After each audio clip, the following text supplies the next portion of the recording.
heads better than one. So I have my son here because usually it would be just me doing my recording. So what you see here, it's composting.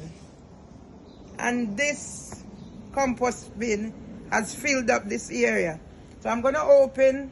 When I open, there'll be flies coming out. It's part of the journey what I'm on. And all thanks to my husband. So what you see there is compost.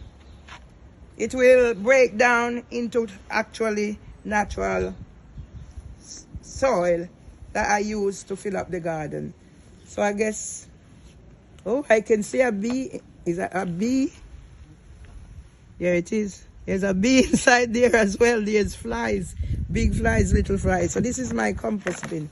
And in this one also, it's composting. But what you see there now is whatever we dig up from the garden, when we cut the garden. So you see a toadstool there and another one there. So that's full. I got this one from Robert. Robert is a good guy who brings me stuff.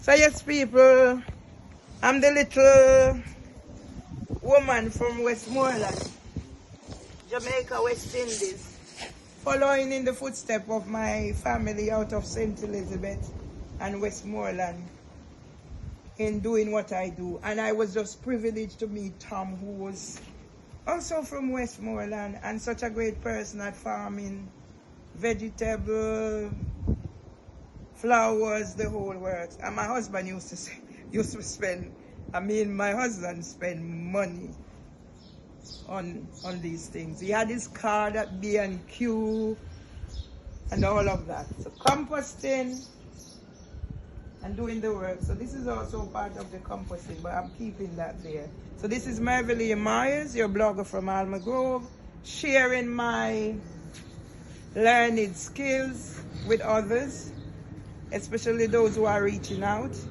and supporting me to bridge the gap from when I was up there with the specialists to being brought down and hitting the ground with a bump.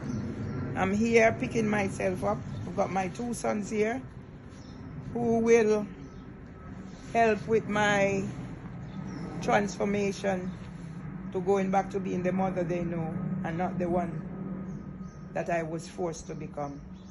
So others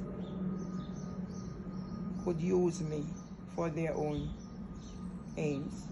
We all make mistakes, but at the end of the day, as long as you realize the mistakes that are there and is willing to put the work in place to get back to where you are. I'm now getting that support 10 years after the death of my mother. But I guess this journey that I've been on has empowered me. I saw Floyd Green write something on there. I didn't read all of it, something about don't let your fear do something or other, and I just said, yes, that's me. I've never been fearful of anything that is happening to me now. I was always fearful of being the person who suffered because of my father's illness, Parkinson's, my granny's diabetes, my granny dying of a broken heart because of matters over which the human person didn't have any control. But all this is a teaching and learning process. So I'll end up by saying my potato. Some of them have grown from... Okay, this is Merveille Myers, your blogger from Alma Grove, recording so we can put the stories together.